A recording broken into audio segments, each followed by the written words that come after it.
himself getting passed by multiple cars, as I mentioned earlier on. So Newhoff in a very precarious situation, but he often finds himself in these places. He doesn't qualify as well as he races. Up front, they are getting with Lee Aberdeen and Luca Varani not very far apart at all here. But I just want to see how Alistair Haig deals with Marcello Kessler coming around the old hairpin.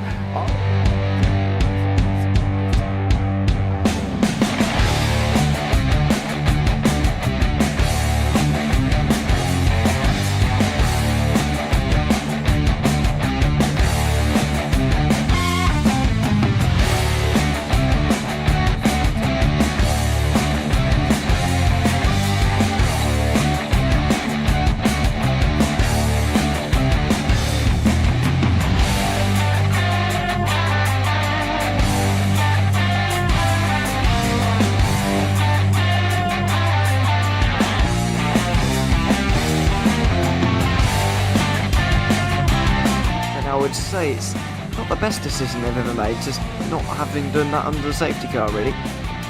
Yeah, they're taking their pit stop strategies from Ferrari lately or something. What's going on? In turn one, just too much gas on them, too much feet on the round pedal, and unfortunately he's dropped him all the way down the order. But Philip Hammer is out in front by an 8.91 seconds.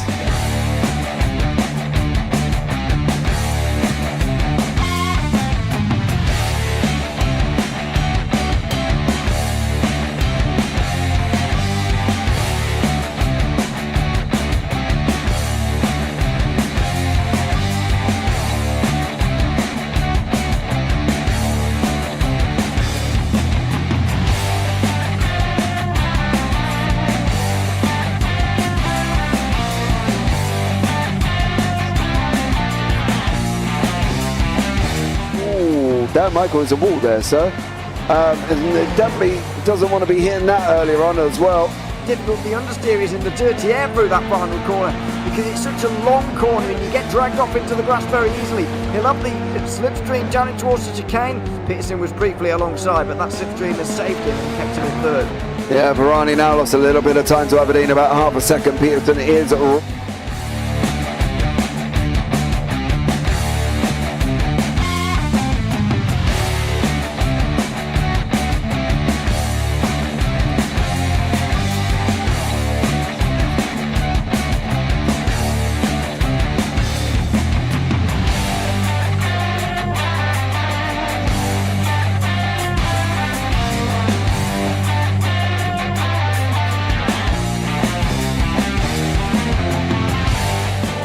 Pike's pushed Morton forward up ahead. He's got out of line. It's now Pike going to have a go at Werrell. Don't push him off. He's in the championship fight.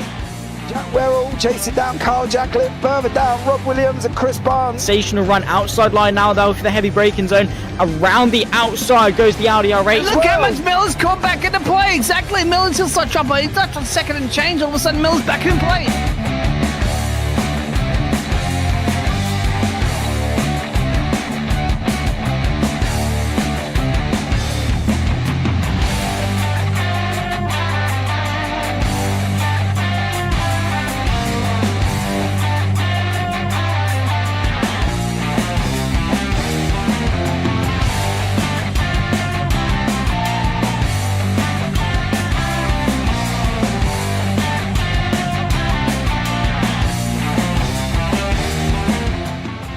Moving on to the back end of Phil Jocelyn. So there's been a lot of movers and shakers in this first 2 laps here for race. Absolutely serious racing league. Everybody's a lot have fun. Yeah, it's all about the entertainment. So I hope everybody is enjoying themselves out there in the chat. We know that Ron is been enjoying himself watching. And Burger King machines off into the grass a little bit there. Is that really bunching up now?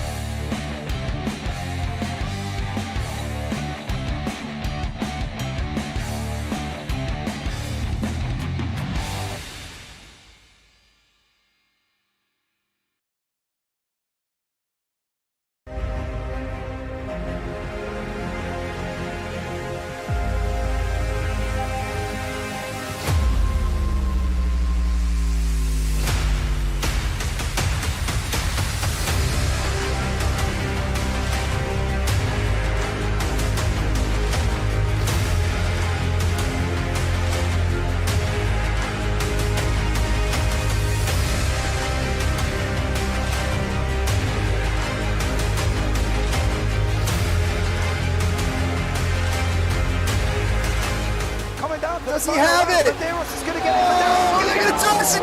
They haven't got it. He's on the outside line though, going into the fastest corner on the circuit. Surely this can't work. Dominic Ligner has got a sensational run outside line now though for the heavy braking zone. Around the outside goes the Audi R8. Look how much Miller's caught back into play. Exactly. Miller's still such up. He's not a second and change. All of a sudden, Miller's back in play. Can Barry do it? Big Barry's going to do it. Big Barry.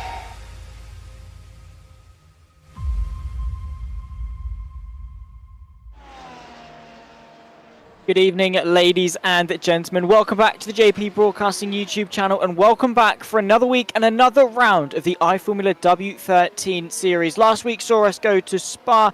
This week we jump over into France to Magny-Cours, one of the most nostalgic Formula 1 tracks in the history of motorsport, one that arguably should return in the eyes of some. Well, we're about to battle around here today. Round number 5 of this magnificent championship. It's myself, Zach Sweeney, Dean Biggles alongside me in the commentary booth, and we're here to bring you all of the action. We've got first a 50% full distance race. Don't know how they've worked that one out, considering they've not raced here for countless years. And then flip it on its head, the top 8 reverse will go again for a sprint race just after that. So 2 bits of racing action, and also a little bit of a spicy championship fight as it stands. We've got the Quantum Dynamics Norwegian of Øyvind Haugland leading the way in the championship after a really good redemption week at Spa. He's then joined by Gianluca Iliano at the top of the table on 127 points to 121, only 6 points in it at the top of the championship. Dean, well, of course, attendance not in its most prosperous state as it stands, but we have got Haugland, we have got Iliano, and we should have at least a little bit of decent racing. Should be some decent racing with some of those Top Guns that you'd mentioned as well, too. Going for it tooth and nail here at exactly one of the classic tracks that should realistically be, well, on the Formula 1 calendar if it was going to return to El France. Better than the other track. I'm just trying to think off the top of my head. Yeah, the one with the fake... Sorry? Paul Ricard. Paul Ricard, yeah, with the fake runoff areas. Well, different runoff areas, of course, in this one. Well, and you're looking forward to it. Of course, those corners are all named after historical F1 tracks as well, too. You even had the Adelaide hairpin now. When's the last time we were in Adelaide for Formula 1? Do you remember there, Zach? You probably weren't born. Was not. I think the latest Adelaide race that I can remember off the top of my head was, I think it might have been 97 or something. I think they went to Albert Park not too long after that. I don't know. I just know that I'm far too young for a lot of the historic nostalgic tracks in Formula 1. I was 2 when Silverstone changed from the previous layout to its modern one. And people talk about how much better that Silverstone is. I have not got a Scooby about it. So yeah, when it comes to the history of F1 and things and reminiscing in their memories, don't ask me. I can bring up facts and stuff, but yeah, no, absolutely not a Scooby in the slightest. We are around about halfway through qualifying, of which they do get 25 minutes to do so. Larson is going to be loving the fact he gets plenty of time, as he is about half a second off Øyvind Haugland, the Dane, rounding off the second row, or well, on the second row of the field as it stands.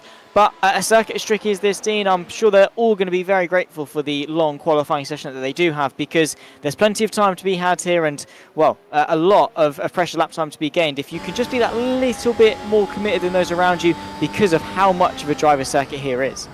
And to practice, you need it, especially with these difficult cars to drive. So you need the more track time you can possibly get in the perfect conditions that you're going to be racing with. A lot different, of course, doing it in this session than it would be if you're just practicing by yourself, say on a lonely circuit, because you have to match the conditions and setups. Hey, you got to tweak it a little bit, so fix setups. So just a matter of doing that then, Zachary. Yes, the little tweaks and things here and there really do make a difference. Again, I was actually talking about this not too long ago. Of course, I've started my apprenticeship at a local dealership in the workshop, and the other apprentice that we were on lunch together, and we were talking about sort of wheel alignment and things. And the thing that he was saying was, yeah, you know, when you're replacing a track rod end, which is the thing that pushes and pulls the wheels, essentially what does the toe in and toe out, how much rotation the steering the wheels already have relative perpendicular to the ground. So whether they're towing in, facing inwards, or towing out, obviously the biggest note of that is the Mercedes dual action steering system back in 2020. But regardless of which, when you're changing the track rod end, to sort of save yourself redoing the alignment, you sort of count the turns as you unwind it, you count the threads, so that when you do it back on, you put it back in the same place. And then we were talking about how even sort of 1-2 degrees as Haugen gets really held up on his qualifying lap there, which looked to be quite a good one as he sits about half a second off pole position. But even sort of 1, 2, 3 degrees in and out, which you might be thinking, that's absolutely nothing, you wouldn't feel it. A customer will. And that is just commercial use. That's your general run-of-the-mill. That's your grandma's car, right? And she'll feel the difference in the steering wheel. Let alone when you get to the pinnacle of motorsport, these perfectly purebred machines dumping millions and millions into research and development. You think how much of a difference 1 degree toe in or toe out could make. And that's just the toe. That's forgetting the aero and the suspension dampeners, the anti-roll bars, all of these different things that coagulate themselves and bring into this cumulative result of a perfectly set up Formula 1 car. 1 degree is huge and massive, and the best drivers will be able to best exploit those setup changes in order to extract the most amount of lap time and also be able to make sure they regulate the brake pressure as well, as Shana has a little bit of an incident going into the penultimate corner, but still good enough to go up to 4th place.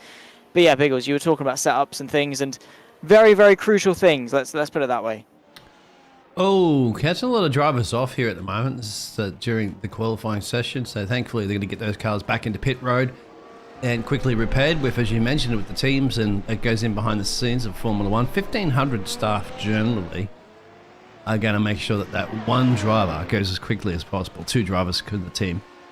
As quickly as possible, in this case 1, around the track. And so that's what you don't see behind the scenes, of course, if you were to say to somebody, okay, Zach, who was the chief mechanic of Jordan in 1998 or something like that? Nobody's ever going to know, are you? But you probably would remember the drivers.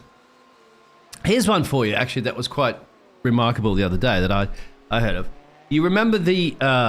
just think about this for a second, actually, because I'm trying to think of what the GP was. I think it might have been... Spain or something. Oh, no, that's right. The one when Mark Webber won the race, and this is not bad for a number 2 driver. Remember that one? Silverstone? Was it? Yep. Silverstone, right. 2011 or 2010, I think. Yeah.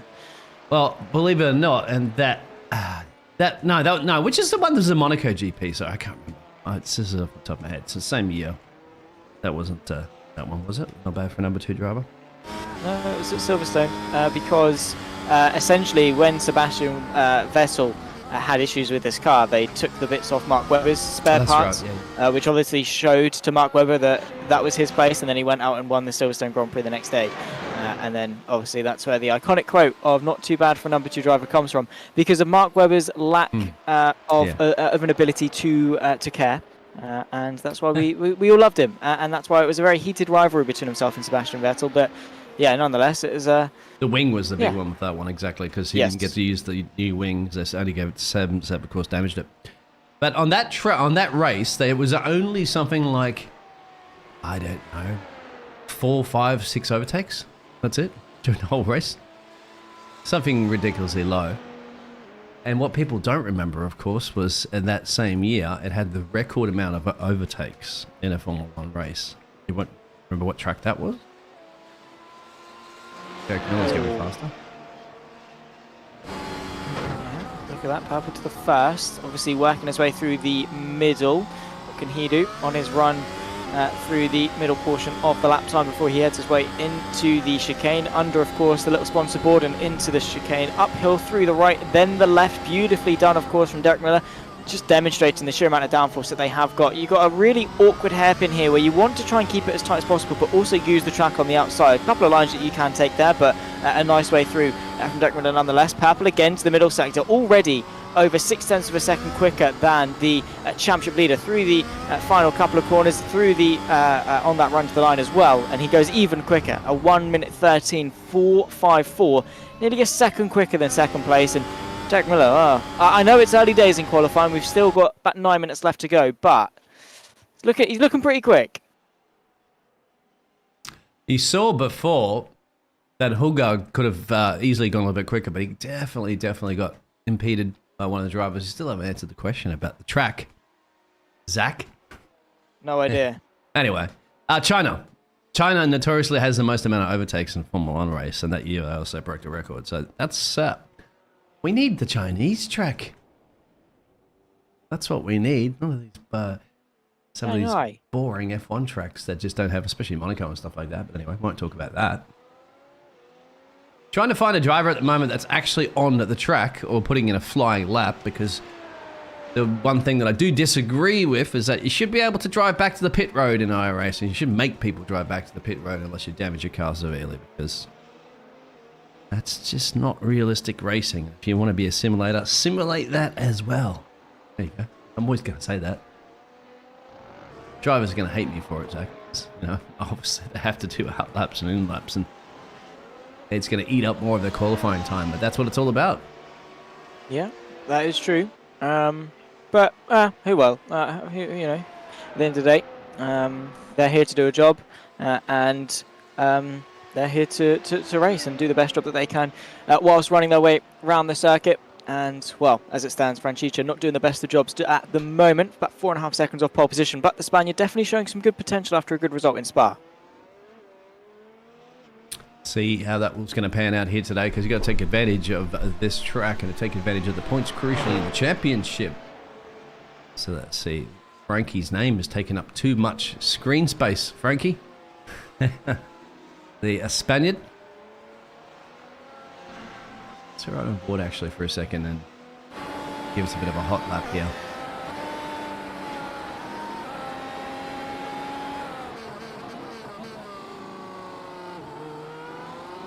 Well, running his way through. This is around about the middle point of the circuit. Towards the end, actually, into the final couple of complexes, into the final hairpin. And then you very quickly run your way into a chicane, right then left, and then a short dash to the line for the Spaniard of Frankie Franchicha. And now it's an improvement. It's not good enough to see him up another place ahead, of course, of Frank Beezer, one of only 2 Beezers to be joining us here today. Of course, we usually have Jacob as well, but obviously away doing other things. We have got a couple of absences as well due to holidays and things like that, but at least for now, we have got Haugland, we've got Iliano, separated by only a 1/10.5 of a second in qualifying. As impressive as Miller's run looks to be, Iliano and Haugland, the 2 championship leaders, of course, looking quite close.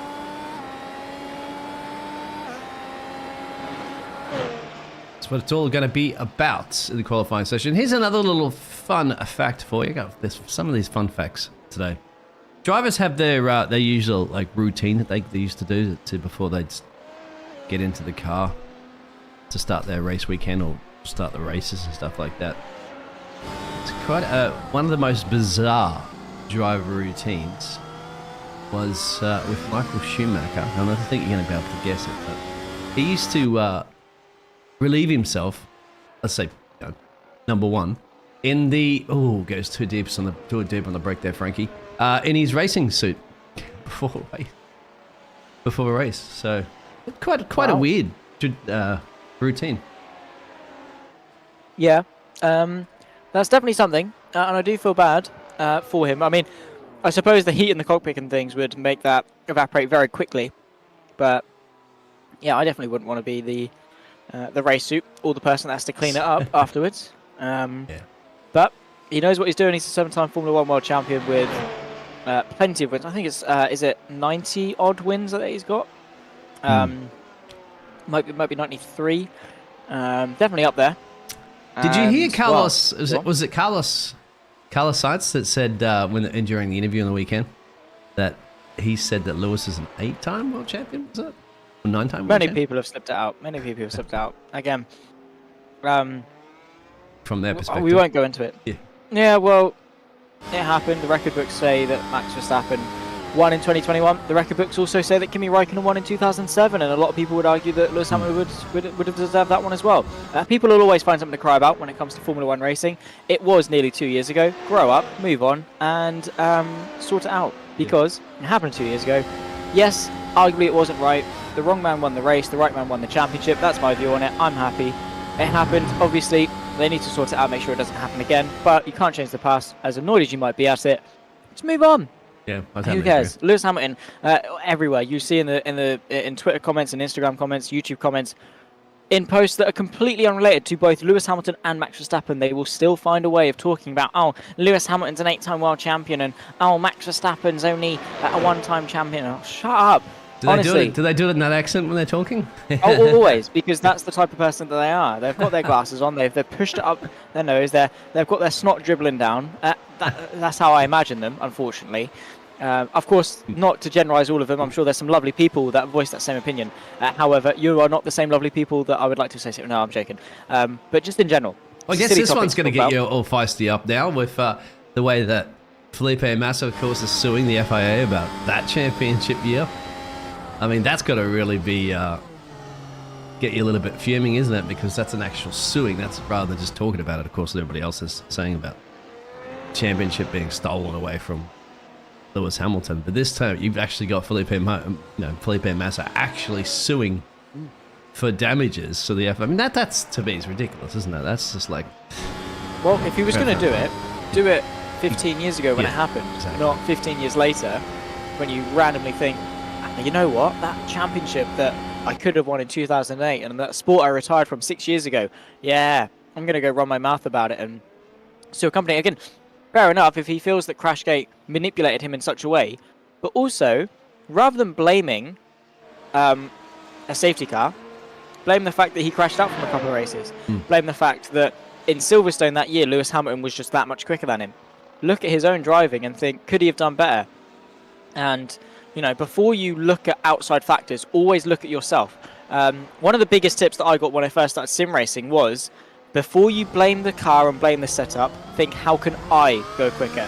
Because the thing with me, and obviously Lewis McGlade was the one that got me into both commentary and into iRacing. And when he was sort of sat in voice chat talking to me about it, is how it actually goes a little bit quicker, up within half a second of pole, and we'll be looking to go even quicker with the purple middle sector. Not the greatest final one, but across the line, it's not good enough for pole, and, well, into the final stages, that is going to be the best he can do. But one of the biggest pieces of advice was, oh, yeah, I'm about a second off the pace, but if I put a good setup on, then I might be up there. And he was like, no, don't do that. What can you do? How can you make time up? Don't look at the setup. Yeah, obviously it'll help, but what can you do? There is always something more that you can do. So, obviously that sounds completely unrelated to what we're talking about with Felipe Massa, but before he started suing, I'm sure he's had 15 years to reflect on it and think, what could you have done better? Hindsight is always a powerful thing, but yeah, that's my take on it. Again, don't necessarily agree with it. It's happened. It's whatever. The governing body have made a decision. Whether you agree with it or disagree with it, they don't care. At the end of the day, they're going to do whatever they feel to be best, and this, that, and the other. And yeah, again, that's just how I feel. Anyway, we have got at the conclusion of a qualifying session here. We've got Derek Miller at the moment out on a lap. He's not going to be improving on his 1:13.4, but a very impressive lap time nonetheless. Over 0.6 of a second quicker than the man in second place.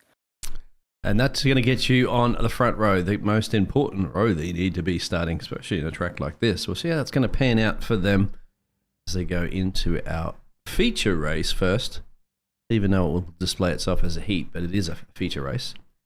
And as you said, we go into the reverse for the sprint race. And there's your grid for this evening. Here we go. Derek Miller putting in a sensational lap time. How is his pace going to translate over into a very difficult race? Øyvind Haugland will join him on the front row. Just behind him, championship rival Gianluca Iliano. Frederick Larsen for Denmark rounds off row 2 with Alexander Scharner and Frankie Franciszka 5th and 6th. Troy Banks, Frank Beazer round off our 8-car strong field. We're about to get ourselves underway for a 50% distance race here at Magny-Cours and Dean. Hopefully it's a good one, considering the two championship rivals, 2nd and 3rd, are only separated by about a 10th and a half or so. And well, let's see what Derek Miller can do on his run to what could be a very dominant race win. Well, that's exactly what you're going to be tuning in here at the JP Broadcasting Network to see that. Hit the bells and like and subscribe. And obviously, if you do want to be a part of the iFormula series, of course, not just this series as well, too. You've got Formula 3 all broadcasted here and live on this fantastic network. Happy birthday for James the other day as well, making us feel older, obviously sort of similar to my age, and making you still feel young. That is true. Very, very true words. And you will always have a lot of fun here at JP Broadcasting, whether it's me and Biggles in the booth, James and one of our minions here. We've got countless commentators here at the JP Broadcasting YouTube channel, but it's myself, Zach Sweeney, Dean Biggles alongside me as we get ourselves underway for 35 laps here at Magny-Cours for the iFormula League's W13 series. It's a good start from the front row from Dean Miller, but look at Gianluca Iliano getting himself already ahead of his championship rival of Oyvind Haugland, who drops to third. You can see there Frederick Larsen looking in the background as well, looking to find his way ahead in that battle of Scandinavia. Alex Shana as well looking to move his way up from 5th, but so far so good. As a couple of changes, Gianluca Iliano ahead of Haugland, but also Franchicha and Banks also looking to the inside there as Shana late on the brakes, a bit of a lock up into the hairpin, but he's able to get it stopped. However, the outside line from Larsen there could once again see them side by side. Yeah, what a great launch. Absolutely fantastic. Good rate wheel-to-wheel racing. Of course, with less cars on the track, but you can still focus. You can still hit the cars. You can still get in contact. And you can still go a little bit deep and wide like that. Frankie's dropped a couple of places there at the moment. Sorry, Frankie's resumed back in the same place that he has. So just to switch between a couple of those drivers.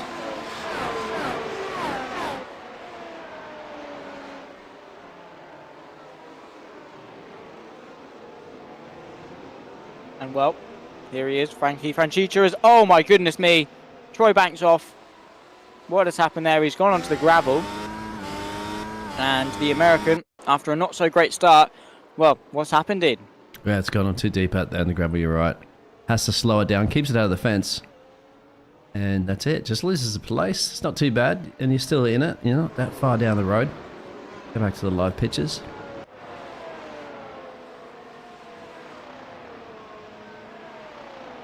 Yep, Troy Banks able to continue on, of course, in good fashion, but also the fighting happening just ahead. We've got Frederick Larsen moving his way ahead of Alex Shana in this very close fight, it must be said, for 4th place. Also a very close start in that fight for 3rd. You can see the tyre choices there. Gianluca Iliano, the only one of the 8 drivers to go for the softer compound tyres. I have to say that might have something to do with the fact that he was able to get himself ahead of Haugland at the start. Yeah, absolutely. A little bit more grip off the race line. So let's have a look at the replay of the race start. And this is the man in P2. This is the man on the soft tyres, and you can see that, isn't it? So much more traction there. You don't see a big bog down, and as soon as he starts getting back up to speed there, taking advantage of that, he has to immediately brake into the corner there. And so there it is. It's a pretty well executed race start from pretty much most of the drivers, my friend. Not a great deal of wheel spin. Car hugged the tarmac, just like that. Miller goes quicker. He's got about half a second gap. This is the DRS time too, so you're gonna have to pull that off. Now I'm just a little bit confused as to where the DRS zones are. There's a DRS zone, right? Speaking of it, right there, because of course we haven't been here in Formula 1 with the DRS in the past. We have not. So that's something is looking to the inside. Iliano for the lead on the softer compound tyre, trying to get himself ahead of Derek Miller as soon as possible. The outside line, though, for the American, once again sees him side by side. Despite the fact he's on the mediums, he still has some really good traction. They battle their way down the slight downhill kink through the chicane of the right, then the left. It's Gianluca Iliano that takes the lead of the race here on lap 3 of 35. Greatly assisted by the drag reduction system, granted, but also with some great driving. The soft compound tyres really making the most of them in the early stages. Look at the huge gap that they got. Almost 5 seconds down the road. They're a 3-horse race. And the rest of the field. So fantastic. Absolutely brilliant. That is how you perform an overtake. Of course, taking advantage of those tyres, he will have to come in earlier on those boots. But let's go back there, Zachary, and have a look how you get an overtake done here at Magny-Cours. Yeah, well, of course, they went side by side. Iliano then had the inside for the right, then the left. And, well, there wasn't really much that Derek Miller could do at that point. He was a sitting duck. And, well, he's going to have to be on the fight back on those mediums. But considering how close they are, as long as they can keep Gianluca Iliano in DRS range for the next sort of maybe 5-10 laps or so, when they get to coming into their pit stop window, they might be able to make an advantage a little bit later on in the race. This is where the DRS activation, see that little box opens up, and then all of a sudden, a little bit of a lockup. That was a very late lockup, wasn't it, there from Derek Miller up the road there, and he's got Haugland, the championship leader currently at the moment, in his mirrors. Now, that's what I was going to say. Now that all the mirrors, of course, have been changed on the Formula 1 cars this year. That's one thing they are dynamically allowed to adjust and move. And if you actually do pay attention to the mirrors this weekend, or any of the other times you're watching the Formula 1, you're going to see where they've placed those mirrors. on some of the cars. I'm surprised they even have them. Just take the mirrors off and then say, I couldn't see the drivers around me. That's what the drivers do anyway, all the time. Yeah, the mirrors are an interesting one because obviously they are very small.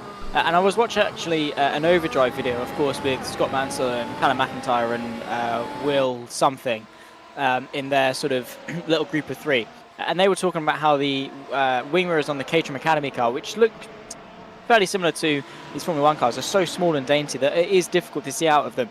And also what astonishes me is the fact that the little bit that's hanging them on is we'll see Derek Miller seeing Gianluca Iliano in his mirrors. There's also Oivan Hauglund trying to go to the outside as well. Could we already see the softs starting to drop off? But Derek Miller able to get the race lead back. And, well, there was no contest there from Gianluca Iliano, nor Oivan Hauglund able to get himself back ahead. This fight, I'm sure, going to be ongoing for the next while as there goes Iliano back up the inside through the left-hander. It's thwarted away from Derek Miller, who stays ahead for now, doing a really good job on those mediums and keeping Iliano at bay, making sure that he cannot properly capitalise on those soft compound tyres. I mean, they're starting to, let's say, fall off the cliff a little bit. It's way too early yet. I mean, lap 5 of 35, so plenty of time. You just want to be chewing through them too much. That's the red stripe tyres that you're looking at the moment. Pretty sure most people are aware of that because Rika Raccoon out there, Rhea Raccoon, hello. It's quite interesting, Zach, that I mean, touch wood, you know what's going to happen. Oh, I'm going to mention it now, it's going to happen. That's right, the commentator's curse. No, is that you haven't had these dude. mistakes that you did see during the qualifying and the practice session that we were looking at earlier before we went live. So far so good. We have had Alexander, looks like he's gone off track. Currently running in last place, and I think Alexander's had a few problems here, and just like that, that's going out wide. Yep. And lucky Rejohn didn't take a teammate out.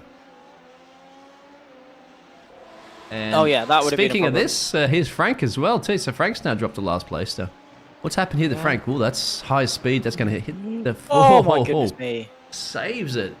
Good idea on that one, not to overcorrect the car, isn't it? Because you know, like, no doubt you're going to lose the rear end. It's going to slip out and you're going to be in the fence. And luckily he didn't. Kept pointing it straight at high speed, and eventually the track came back to you. And so there we are. Another overtake again for the lead of this race. While we were looking at that, let's go back and have a replay. Well, plenty of action to call upon in the opening stages of round number 5 of the iFormula League's W13 Championship. Of course, for those that are more interested in Junior Formula, they can tune into their Formula 3 Championship that we broadcast here tomorrow as well. Gianluca Iliano reclaiming the race lead late on the brakes to the outside of the Adelaide hairpin. Goes a long way round, and while it was a good attempt to defend from Derek Miller, Gianluca Iliano had the advantage, had the pace, and got himself up ahead into the lead once more of this fantastic race that we are starting to see. 3 cars all fighting at the top end of the timing tower. And you can also see that 2 of our championship leaders also fighting away. Derek Miller is a little bit far down in the championship standings, only 53 points to his name after the first 5 rounds, but definitely showing why he's no mean slouch. No pushover either, having a really good day here in Magny-Cours. You got to be in it to win it. And just going back to those previous championships when you said before about Massa, say, well, if you didn't do this and you didn't do that at certain races, you could have easily been world champion. I always say this as well, too, in the esports world, in the virtual.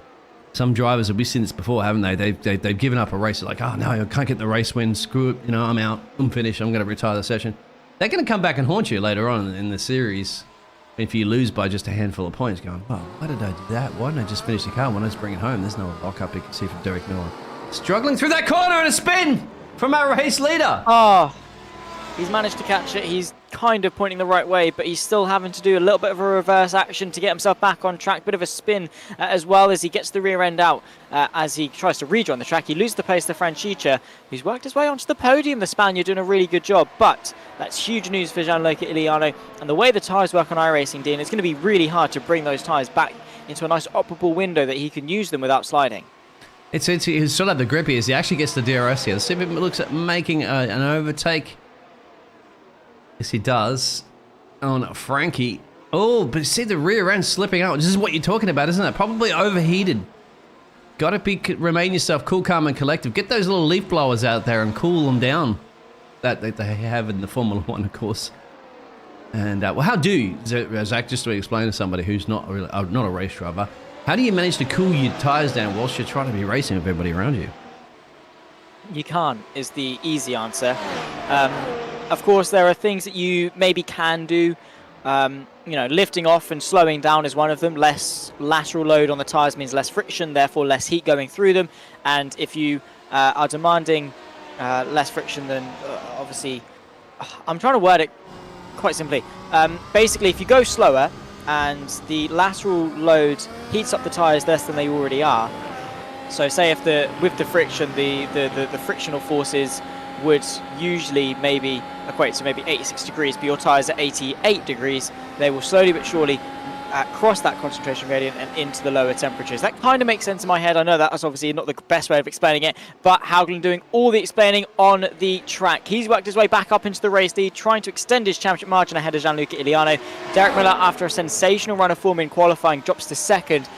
But yeah, it's lift and coast, like Ria has just said in the YouTube chat. Lift and coast, go a little bit slower, be a little bit smoother, but you can't really do that. You can't have that big of a compromise, especially in Formula 1. You lift and coast too much and you're losing a second and a half a lap just to bring the tyres back into temperature. And then the moment you start going quick again, straight away they're sort of back into that overheating cycle. So you're always constantly swapping around. It's unfortunate for Frankie Franchicha there, the Spaniard who was once on the podium, now down to 5th, and well, could be under pressure from Troy Branks very soon.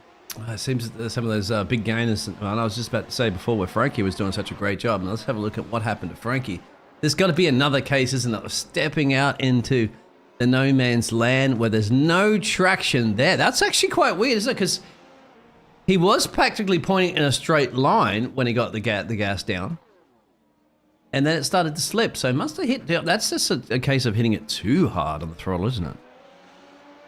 Yes, so of course these Formula 1 cars rear-wheel drive and upwards of about 1,000 horsepower in modern spec, and that is all going to those rear tyres. So if you light up those rears and you demand too much of them, chances are you're going around, and chances are you're pretty much a passenger with it, unless you are incredibly good at feathering the throttle and immediately reacting to the car, which is why force feedback is such a good tool when it comes to sim racing and things, being able to physically feel the actions of the car, what the car is telling you, rather than visually seeing it. The biggest difference jumping from maybe a Thrustmaster T80 to maybe a Thrustmaster T300 or a Thrustmaster T150 or whatever force feedback, even the entry-level ones, you will notice how much better you can be at feeling what the car is doing, reacting to those slight little twitches, because when you're processing information, your eyes are seeing it, your brain's registering it, and then it goes to your muscles in order to react. That has a delay. That's 2, 3, 4 tenths of a second to all process that information, get it around. And that's 3 tenths of a second that you could have used in order to react to a car. Whether or not using force feedback, you already have that information and you can instinctively correct it. Frankie Franchicha on the exit there, not quite touching the gravel, but already on the slight little bit of AstroTurf, which is not going to be helping the grip of the car. I do think that the car bottomed out ever so slightly, maybe went over the curb too much, and the car essentially bottomed out, and always does throw a bit into the mix in terms of destabilizing the car. But the fight at the front will take another angle at Troy Branks as well. He's the one that caught the gravel, and in iRacing, that is, you're essentially a passenger. You're just hoping that the car can bring you back on track. Same place has been catching everybody off guard, so get your tickets for the track. Pull out your fold-out chair there and sit at that location. That's obviously the hot spot that you can have here for the virtual world, as Zachary had just been mentioning. I wanted to go back and have a look at what happened, obviously, to our race leader, because we were riding on board, and we're going to see... That's a shaky camera, isn't it? The cameraman's even anticipating what's going to happen here. Oh, sorry, my apologies. I think we snapped the wrong button. We had to fire this race director, aka me. All right. Well, that would be great. Yeah, cheers. Let's get rid of him. Dean Biggles, off he goes. Into the sunset and never to return. No, we're joking. There it we is. Love him really. This is it. This is on the final, through the chicane, right? I should get half speed on that one. Yep. Better, but through the chicane, and this is the exit of the chicane, and this is where he just drops it. Oh, in a bit, mate. Yeah, around he goes. Slams on the anchors, of course, not going to be helping his tyres at all. Did well to catch, though, immediately, I think, pressing the brake and the throttle at the same time to stop the car from rotating and just essentially gliding across the track. Getting word from Rhea, did they make the gravel act like grass where the wheels dig in and heat up? The way it works, essentially anywhere off the track in iRacing has absolutely zero grip, which, to be fair, fairly realistic. The gravel is a little bit, obviously, more coarse, as you would expect, so not as... I don't know how to really explain it, but the grass will send you going straight on, and the gravel will force you to spin, kind of. I suppose that's how I've always seen it. Alexander Shana finding his way past Troy Banks after his incident. But yeah, it's weird. However, really, recently with iRacing, obviously you had the whole last year at the iRacing Spa 24 Hour where all of the teams were doing the grass dipping technique to cool down the tyres. iRacing said, nah mate, you're not doing that anymore. What we're going to do is that if you touch the grass, your tyres are going to go through the roof in terms of temperature. So you don't want to touch them, and you certainly don't want to be touching the gravel either. Derek Miller with an absolute run of pace into the hairpin, but he's not got it stopped. Yeah. And it's all good being quick in a straight line. It's all about coming back to a stop that these Formula One cars really make their money. And unfortunately, Derek Miller has fallen a little bit short. Oivind Haugland inherits the race lead on lap 13 of 35. And well, what once was a very close three-way fight between Haugland, Miller and Iliano now finds each of them 5 seconds apart. And he's still in 7th gear when you should be at the apex. And that is not good news. I wonder if that was a distraction of something that, you know, in your household where your racing rig is, stuff like that. But before we're talking about Thrustmaster, not sponsored by Thrustmaster, we are sponsored by Butt Kicker. So we do have a butt kicker. He got kicked in the butt with that butt kicker there. He couldn't get it stopped in time. But yeah, you know, that seems to me like, what do you think? It's just a little bit of a moment, perhaps something that's just going on there, and because you would already be shifting down. Go back in the replay and actually have a look at that. But we do have some drivers that have gone to the pit road. It's Alexander. So that's because he's got serious damage, if I'm not mistaken. I can't see a front wing there. Yep. Ooh, that's pretty dinged up there, Zachary. So I guess that's probably the reason why is for something like this has happened. Oh, that's coming out of the pit road. Oh, immediately out of pit road. I say, who's just in there before as well. Oh well, one of those days there for the American driver. Yeah, not the best day, unfortunately. And Rhea, yeah. I think the gravel does do a similar thing to the grass in terms of heating the tyres up. I mean, you'd expect so. Again, I've not driven iRacing for probably upwards of a year now as a driver, maybe 6 months or whatever. However long it's been since I've been on track in iRacing, so I couldn't really tell you from experience. And it's also because I'm really good and never touched the grass ever in my life. No, that's not true. But I would assume it works a bit similar to the grass in that sense. It's an off-track surface, so you'd expect it to heat your tyres up ever so slightly. Basically, don't go there, and you'll probably be all right. That is a good start to a lap time, unless you're doing the iRacing Rallycross series, which, you know, maybe being on the gravel is probably the better place to be. Lap 15 of 35, and the gap is closing once again. Derek Miller trying to close the gap to Oivind Haugland, but we have got a gap pretty close here. Troy Banks, Frank Beezer, 6th and 7th, and they're battling their way for what is now the final place of the circuit because of Alexander. Unfortunate retirement. We'll be seeing him out of the race because unfortunately they don't have very quick repair times. Not everyone has the Red Bull pit crew, and they don't have any fast repairs either. So Alexander Shiner, I'd say, is probably out of contention of this race. Yes, yeah, the Red Bull crew. You're correct on that one, partner. I mean, get the gaffer tape out, wouldn't you, and fix the underbody flaws and things like that. But then again, you need a driver like Max Verstappen also to bring it on up for a record breaking, I think, this weekend, won't he? To match at least. I think it was Sebastian Vettel's record, most amount of wins in a row. Still got plenty of time to continue to do that. Yeah, well, you got to get it in a row consecutively. No spoiler alerts, of course, for the Dutch GP that's on this weekend after that summer break. Of course, well, spoiler alert is Daniel Ricciardo. It's quite interesting, that little impact that he had into the fence. It didn't look that hard, but obviously, did you find out exactly what happened? I mean, he's injured his wrist or something, or yeah, well. He obviously Oscar Piastri went in quite hot into turn 3, and I'd say Ricciardo maybe just tunnel visioned him, and as he crashed, obviously you've got a lot of, he's trying to turn left, and as you hit the wall, the wheels want to reset themselves. So as the wheels snap back, his hand hasn't been able to get out the way. Oftentimes when you see drivers having high-speed crashes, the first thing they will do is they'll take their hands off the steering wheel and they'll just brace for impact. They'll bring them close to their body and they'll just hope that obviously things go okay.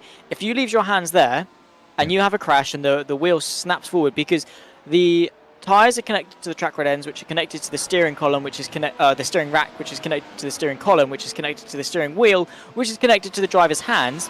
If those tyres are then forced to change direction, you've then got that whole steering system, which then will very quickly snap the driver's steering wheel very quickly. And if your hand, obviously with how the Formula 1 cockpit is with the closed steering wheel, if your hand is grabbing it and the steering wheel spins, your hand doesn't want to spin, funnily enough. That's not what it's designed to do, and the bones inside them will very quickly snap. So that's what happened to Daniel Ricciardo. And it's not just real racing that happens, Dean. It's actually quite often in sim racing with how high force feedback is and things. I was going to say, I can't remember exactly who it was. It might have been Dara McCormack or something like that. But they've had, even they, as soon as they realise they're about to have a crash, they'll take their hands off the wheel because they know how strong those wheels are. Unfortunately for this particular driver, it was at Spa, it was going into the bus stop chicane. I think they were on ACC, and they were off the racing line, but they get punted from behind. And of course, the wheel was just like, nah, mate, not happening. Snap back, and he sprained his wrist quite severely. So, really? Yeah, Wow. it's not just real life racing that it happens to. As Ria says, also direct drive wheels, they're painful all the way up. A lot of newton meters of torque going through your wrists. So if you do have a crash, and there's a lot of that torque being used, your hands are not going to like you very much. Fingers and stuff like that as well. Yes, because you got to remember too, you're also trying to use your gear shifts up and down too. So if it does snap like that when you get your fingers out, and I have seen it before, even in the F1 arcade game. I call it the F1 arcade game. I've seen some of the esports drivers actually, like on stream, they just go, having their wrist probably, sprained, a little sore. They're not completely broken or anything like that, or almost fractured. But yes, I've seen that quite a bit actually. So you'd be surprised. It probably happens a lot more than what we do see, as we do see this our Italiano drama of Iliano heading into pit road to get rid of those soft tires, and as well as Larson, which is interesting why he's following in on the mediums. So, interesting. I'm quite impressed with Jean-Luc Iliano that he's taken those softs over, well, to about half distance in this race, lap 18 of 35. And if he's able to stretch those softs, he should very comfortably take those mediums. It'll depend what Oyvind Haugland and co do, Derek Miller and such, at the front of the field with their mediums, probably go into softs, which is the strategy option that I would prefer. Again, with Formula 1, refueling isn't allowed, and you will progressively get lighter as the race goes on. So obviously a lighter car, less mass, therefore less inertia. Therefore the car wants to change what it's doing currently. It's a lot easier to move a 5 kilogram weight than it is to move a 10 kilogram weight. Basically because it's easier to make it change what it's doing if you put a bit more force through it. And that's the same with a Formula 1 car. Obviously they're assisted by aerodynamics and things, but fundamentally the less mass it has, the more agile it will feel. So if you've got low fuel at the end of a race and you bolt on some soft compound tyres, you're going to be absolutely rapid. Eric Larson trying to prove that point here on some soft compound tyres on the outside of Frank Beezer as he goes onto the grass, nearly taking off the rear wing as well. Outside line as he runs his way through, and Beezer says, sorry mate, I'm going to let you through for that one, as Frederick Larson finds his way past. But yeah, very close thing, very close call indeed as well. But we do see Haugland onto the soft compound tyres after his pit stop, and he should be looking fairly quick. Yep, and he comes back out of the pit road, and we do have Frankie just coming in and the pit road right there. Get that up, then get it done pretty quickly, as you can see. So we still just have a pit stop to come there from our current race leader, Mr. Derek Miller. And then we also have Troy Banks. So both of the USA drivers at the moment currently. Troy Banks gained 3 positions in this race, as Frank Beezer does go in as well. Down there. Up and down on those jacks, nice and quick. You know that for a fact, Zachary, that the special wheel nut that they have with all the different, like, it's not like the regular bolts that you have on your tires and your road cars. They're very, very complicated, aren't they? They have all these teeth on it and stuff like that, so that when the wheel gun grabs it, it has plenty of little surface area, isn't it, to grab all those teeth. So if it slips, it's going to at least catch 1, 2, 3, 4, 5, or 6 of them or something like that. Very, very sophisticated technology. But you still have problems, don't you, in wheel stops, and that's of course due to heat and things like that, as you saw with it was the driver's tyre that time. I think it was Bottas's, yeah, exactly, because it just basically welded onto it, isn't it, with heat, friction. Well, I'm not entirely sure what the initial cause was. I don't know. Oh, that's wide from both drivers, Frederick Larson and Troy Banks going in wide as Troy Banks works his way into the pit lane, very swiftly getting rid of those medium tyres. It might have been the heat that sort of welded it in, or maybe the gun was on Titan and just too much torque into the wheel, and it just basically just cross-threaded or something. I'm not overly sure. Obviously in a workshop on normal cars and things, you've got to be really careful with wheel nuts, because obviously they have got to have quite a bit of torque going through them in order to tighten them up quite nicely, usually around 120, 140 newton meters of torque into the wheel nuts. And when you're putting that much in, not only is it so easy to sort of round off the wheel nuts themselves, which can happen in Formula 1, and essentially make it, as you say, a lot more difficult to grab onto it to actually turn the thing.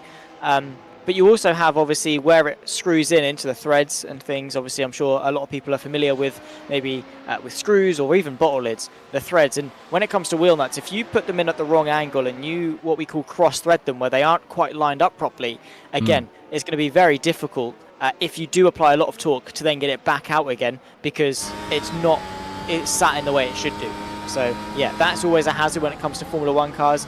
Also making sure, as I say, the gun's in the right direction, that you're not loosening when you're meant to be tightening, or tightening when you're meant to be loosening, as Francesca moves the past the C for Frederick Larson as he makes a jump over the chicane cut curbs. And well, unfortunately for Larson, it's a mistake that sees him drop to the back end of the top 5. Yeah, this is just classic. Luckily there was no contact there as the exit of the corner there, so a little bit of a Code Brown moment there for Frankie, but definitely gets the job done. Not the way you want traditionally an overtake, but take an overtake for an overtake, as you said. Go back to the wheel gun, stuff like that. But you got the thing that amazes me, my friend, is that I've as doing about 10 years of building sets and stuff like that for theatre, so I'm building sets and building everything pretty quickly. I'm using a lot of power tools and things like that. I like to get my hands dirty, but you've got sophisticated, just even screwdrivers and stuff like that. They got clutches and sensitivity and stuff like that. So you'll hear that even in the wheel nuts. They'll start clicking sounds and stuff like that. That's because it engages the clutch, so it doesn't over torque the bolts, the nuts, or if you're screwing something in a wall, things like that. So that detects, obviously, Formula 1, you'd imagine those wheel nuts, those wheel guns have exactly the same amount of torque they would need in order to turn it and not turn it too tight, right? To measure with precision. So how could that be a problem on them over tightening, apart from the fact that you said they might not have got it on the right angle or something like that? I don't think that's even possible in Formula 1. Well, it depends. Obviously, if you keep applying torque, eventually but slips. The clutch slips. It'll slip. Yeah, won't allow you to. Even you're pushing you're pulling the trigger, but it ain't going to get any tighter, my friend. That's what modern power tools do anyway. Well, the power tool itself is still spinning anyway. Yes. The clutch is engaged. I don't know. Who knows? Something must have happened that went wrong. Again, I'm not well versed in pneumatic air tools. I don't design them, create them. I use them. They're quite fun to use. I feel like Guido when I'm doing tyres, because it's just a lot of fun going through the star pattern. Yeah, the little blue dude from Cars. Oh yes, okay. Yeah. That dude. Right. Yeah. Now I know. I didn't know all the characters' names. There you go. All right. And they're the ones they're the Ferrari pit crew, right? Huh? They're the Ferrari pit crew, the guys that like the Ferrari. No. Guido's quick. Guido's Red Bull, mate. They actually timed Guido versus Ferrari. They actually put the shots side by side of him working on Lightning McQueen's car by himself, and then Ferrari with the 20-man crew. And it was actually fairly matched. Guido did it in about 3.5 seconds, and Ferrari did it in about a similar time as well. Obviously, it wasn't a great stop for Ferrari. They've done quicker, but it was quite a funny comparison. Too many.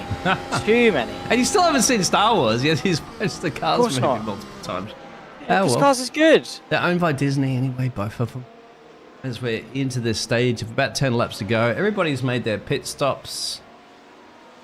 Apart, obviously, from Alexander. That's he's back out on track after, 3 minutes or so of changing that pit stop to get those repairs done. Miracle, really, for the team, considering how much damage was on at W12. Mercedes work fast here. This man works fast. Fastest lap, 114.9. And that's on the last lap. Hey, that's a big spread of difference too there, Zachary, because you got some drivers, some of the drivers like Troy Banks there and Frank, best laps are 17s. And you're talking 14s and 15s. Alien territory. But as you know, with the W12s and W13s, they're a beast, an absolute beast to try to handle. So that's why you're going to see such a spread of different drivers and tracks as well, as you know. Some drivers might be right up there, even quicker on certain tracks, and then tracks like this, so maybe not so. I want Singapore. Laser scan Singapore. If you're going to close the damn street down for a couple of days, any of those road circuits, get the Google vehicle out, really, the Google camera one. It has laser scanners built into it. It's doing 3D scanning, photos and all that sort of jazz. Take that for a spin around the track when nobody's there and scan it. It's easy, not rocket science.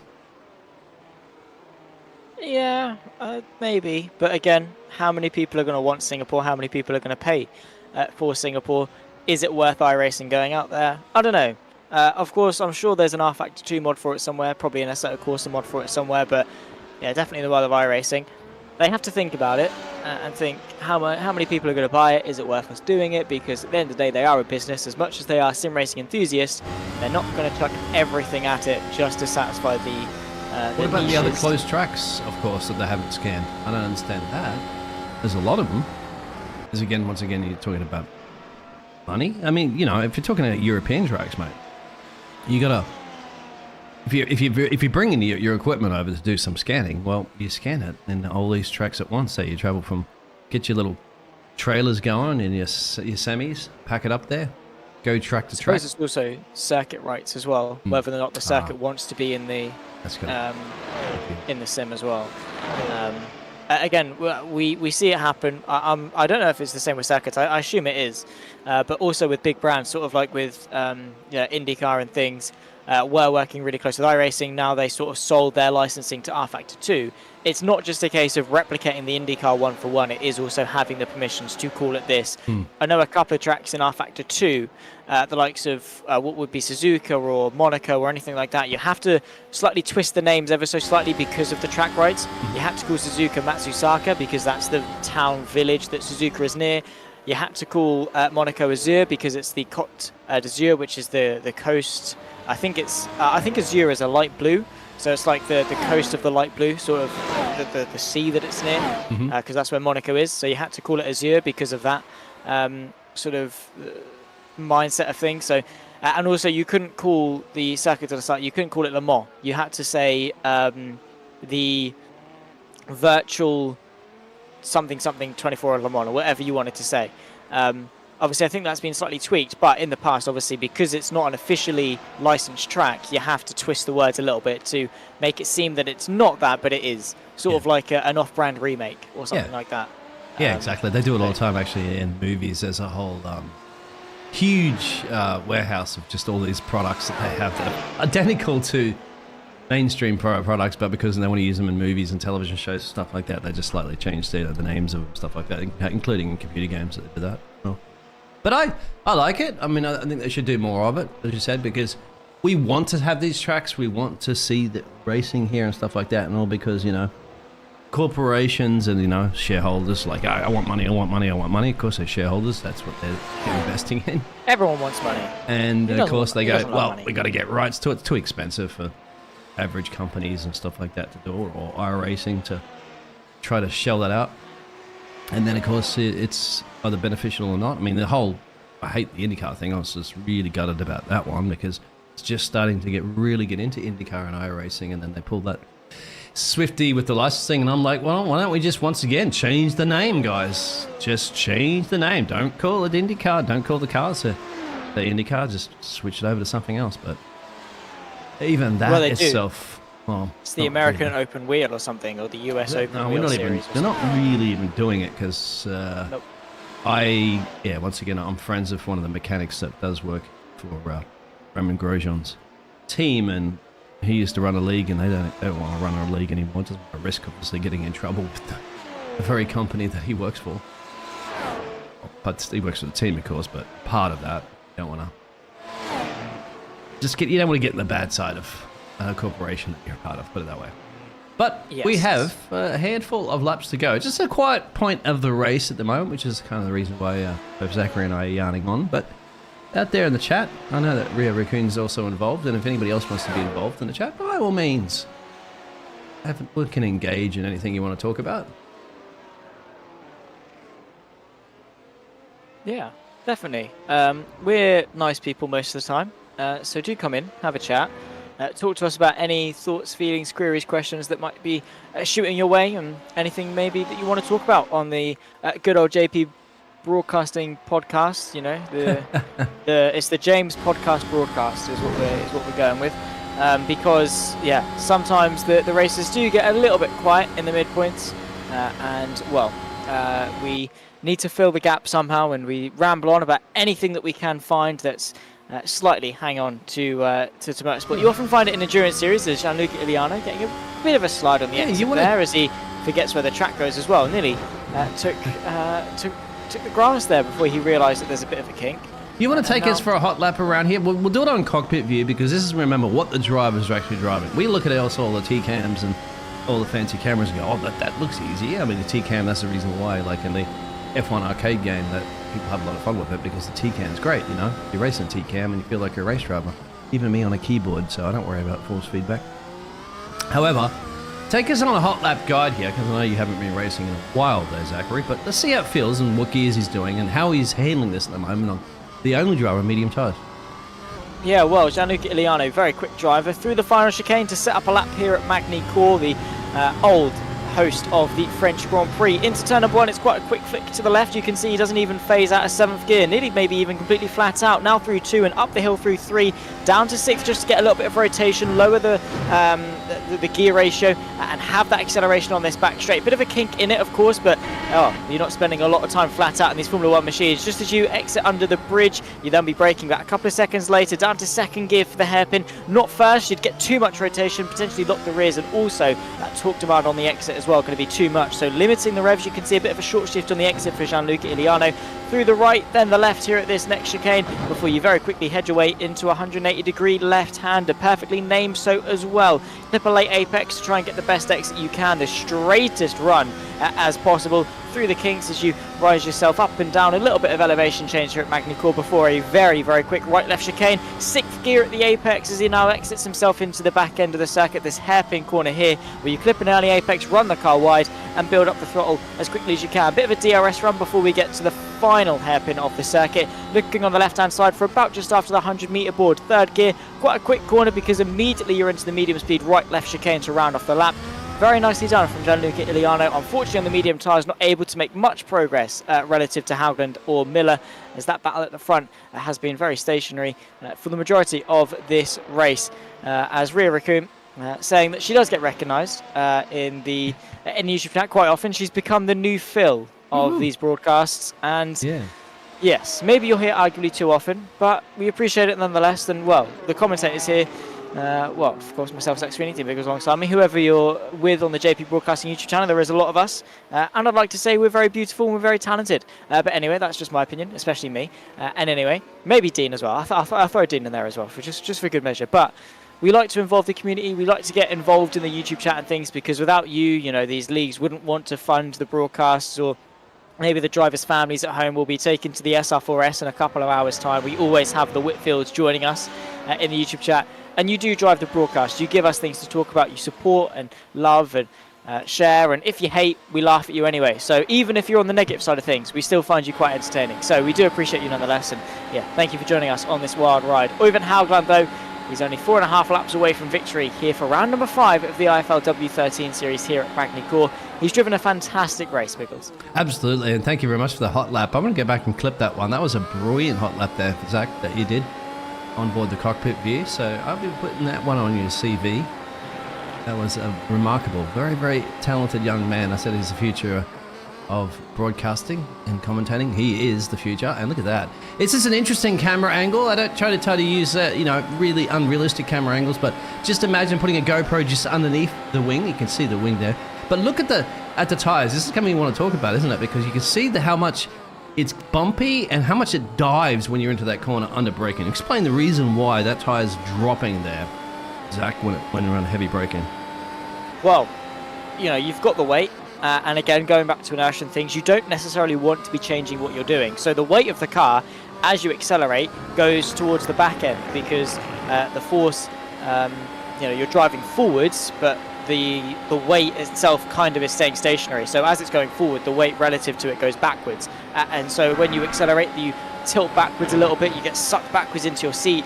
It's the inverse of the braking because as you slam on the brakes, you're slowing down. All of the weight then gets sent forwards because the car is trying to slow down to maybe 100 miles an hour while you're still traveling at 50. So there's a 50 miles an hour relative speed difference, which is why when you slam the brakes hard and you have harsh deceleration, you've got a harsh fling forward. And that's the same thing with the tyres as well. As you brake, they are subject to that force and get sort of dug into the road itself. And if there's any slight oscillations in the track surface, the car itself will feel them. And naturally, the very stiff suspension, you can see there the links between the chassis and the tyre. Obviously, the dampeners and the rods on the side of the car that allow the wheels a slight little bit of up and down vertical movement will also feel and absorb the road oscillations and just allow the car to have a smooth glide forwards as possible, which is why it's sort of like a swan swimming, right? Above the water, it's all nice and elegant, and you can see the car traveling nice and smoothly, but underneath, and the little feet are paddling. I suppose that's sort of comparable to the tyres that are constantly trying to adjust to the different conditions of the track, but what you get out of it is a very smooth glide from the car as a whole. What a great analogy. I didn't really think about that. Exactly as a swan. So elegant underwater, but doing a lot of work underneath the water. Exactly. Brilliant. Very, very clever. We're running at the moment. Last charge there from Larson. It got down to just about 8/10. And I don't like it when I get to my very deep traditional Australian accent because I start to sound like a bit of a good I'm real Australian. But yeah, Larson was putting a late minute charge, my friend, to try to go back to the same position he started this race on. Remember, we do have another reverse grid, so that's the beauty of these races. So you can get a chance here to flip it all around. Imagine reverse grid. They were talking about that in Formula 1 for years, and they reverse grid. Of course, the big teams say no. Max would probably be like, yes, please. I'm bored winning races all the time. Give me my start from the rear, the last at the back there. I'll take a last to first challenge. Anyway, we're getting off track again. Well, I'm getting off track. Now, see, I'm so far off track. My friend Zach, I've even thought about what I was going to say anymore. Anyway, I was talking about this, Larson making a challenge, yeah, but maybe a little bit too far back about to do it. But this man has dominated. Once he gets out in front, he's just a machine, the Norwegian driver. We need to see more Norwegians in Formula 1. Well, we have one in the virtual world right now, don't we, on the penultimate lap of this here iFL Racing Week.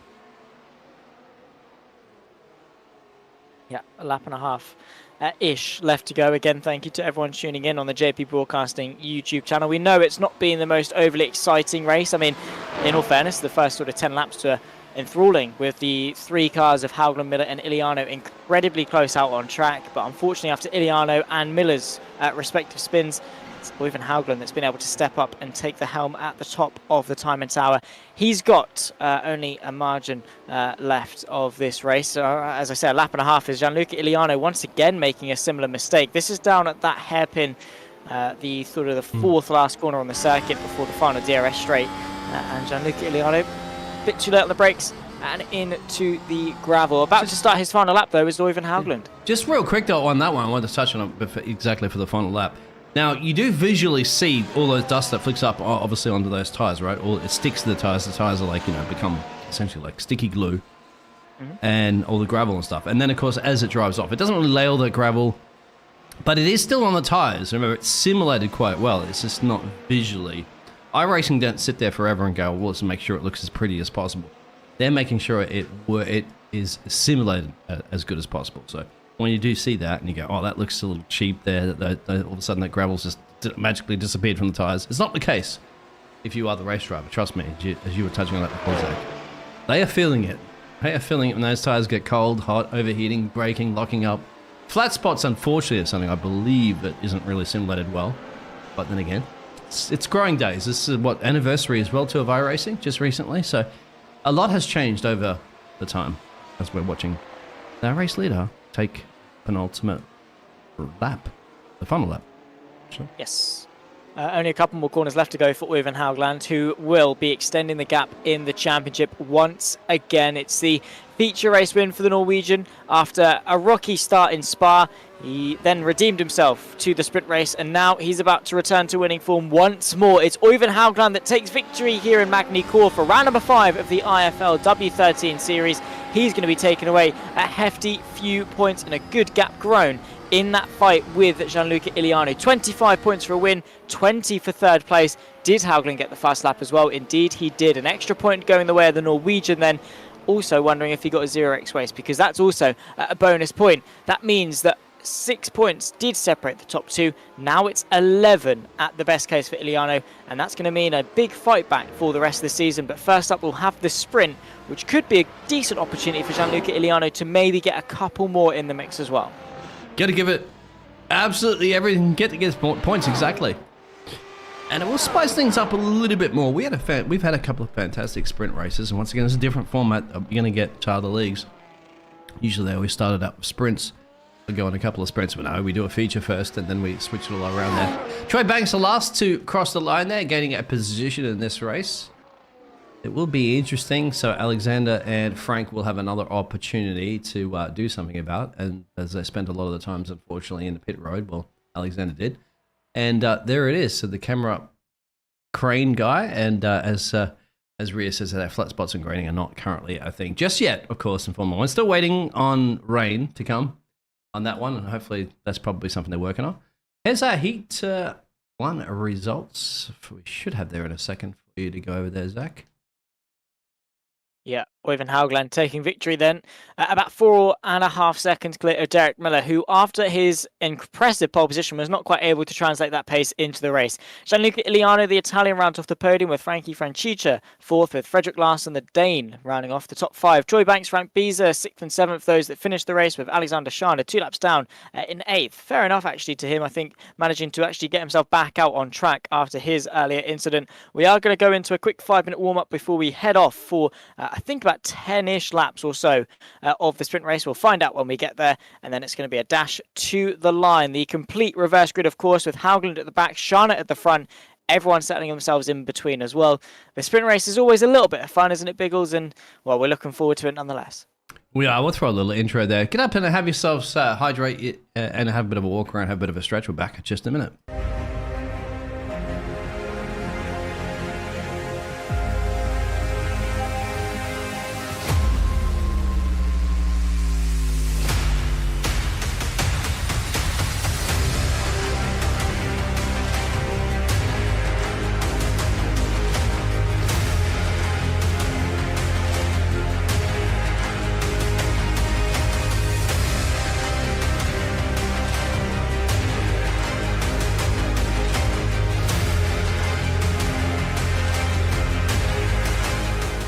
Does he have it? Medeiros is going to get it. They're going to toss it. They haven't got it. He's on the outside line, though, going into the fastest corner on the circuit. Surely this can't work. Dominic Ligner has got a sensational run outside line now, though, for the heavy braking zone. Around the outside goes the Audi R8. Look how much Miller's caught back into play. Exactly. Miller's still such trouble. He's not on second and change. All of a sudden, Miller's back in play. Can Barry do it? Big Barry's going to do it. Big Barry! I'll bring some. Welcome back then, ladies and gentlemen, and thank you for your patience. We are a couple of minutes away from getting ourselves back underway for another bit of racing here for the iFormula W13 series here at Magny-Cours, the French Grand Prix, to tick us over into the next portion of this brilliant calendar. It has already shown itself to be a brilliant racetrack in terms of the feature race. We'll head ourselves into the sprint in a couple of moments' time. But as it stands in warm-up, a couple of drivers out on circuit, Biggles, but for the majority of them, I'm sure, just getting up, stretching a little bit, cooling down before they have to go again for the most high-intensity format of racing. Yeah, exactly. It's a lot of work, remember. You know, you come into the broadcast, right, everybody, and thank you very much for tuning in. But you got to remember, these drivers have also been doing 40 plus minutes of practice session before they did the 30 or so minutes of qualifying session. Then they did a 60% race. You'd be wrong on that one. Yes, sorry, 66% real race. And then you're going into a little bit of so now you can't. The reason why some of the drivers aren't there in warm-ups because they're out getting a stretch, of course, going to the bathroom unless you are Michael Schumacher and you just do that in your race suit. And then and then get ready, of course, for a little bit of a reverse grid sprint. So it's a lot. It's essentially you're rolling on at least 2 hours now, aren't you, for a lot of the drivers? So it gets very, very stressful mentally and physically. So there it is, Zach. So that's the reason why people will have a little bit of a stretch, just like us too, as casting as well, mate. It does take a little bit. It does take a little bit of energy as well too. Now I'm going to give it to as a racing driver is a lot more work, but in production wise, we have to click a lot of buttons and keep an eye on everything that's going on, messages and stuff like that. Reading your chat, making sure that everything is broadcasted, making sure we capture all the entertainment as possible. You got to remember, in real F1, they have a caravan. Literally a trailer full of 30 to 40, 50 staff that do this. We're doing it just 1 and 2 people in a virtual world trying to capture the action just as we can capture the action in the real life. Oh yeah, well it depends obviously on the level of the broadcast. Some productions, like when I did Formula E, we had a 3-story trailer and we had a whole team of about 20 people all trying to do the production things.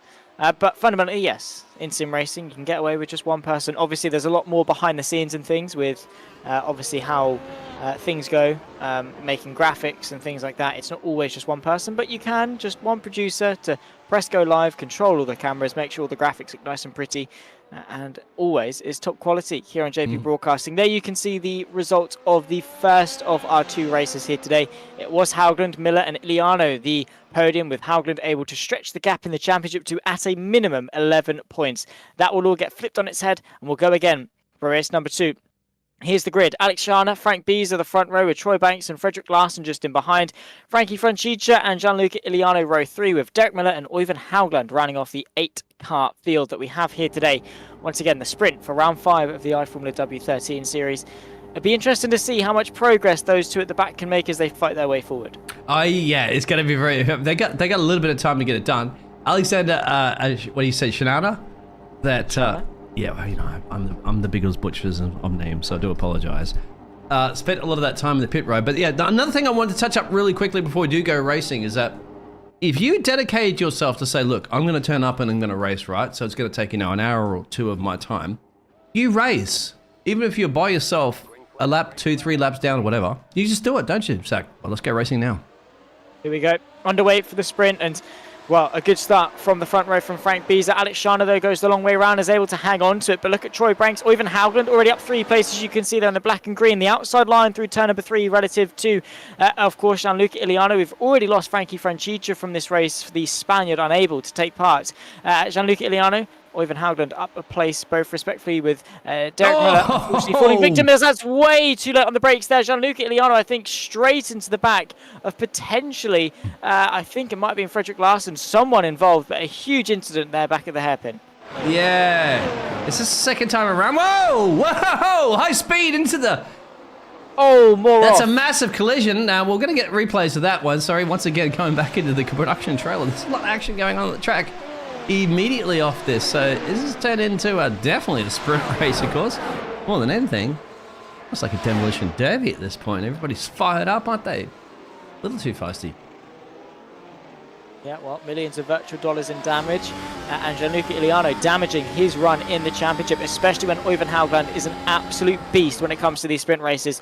Already to the inside, he started in 8th place. He's worked his way already onto the podium place and, well, through the final chicane to round off the first lap. It's Alex Shiner from Troy Banks, Oyvind Haugland in hot pursuit as the Norwegian is not leaving anything on the table here. He is taking everything and, well, leaving no crumbs. Oh, absolutely. Going for another one. Troy Banks is next up there. So he's like banking on, if you want to be investing right now on whether this overtake will be occurring soon, I can guarantee you all your money back.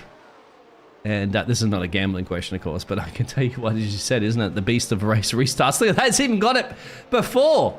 That's not even an overtaking position. Goes to show you how to get it done Norwegian style, my friend.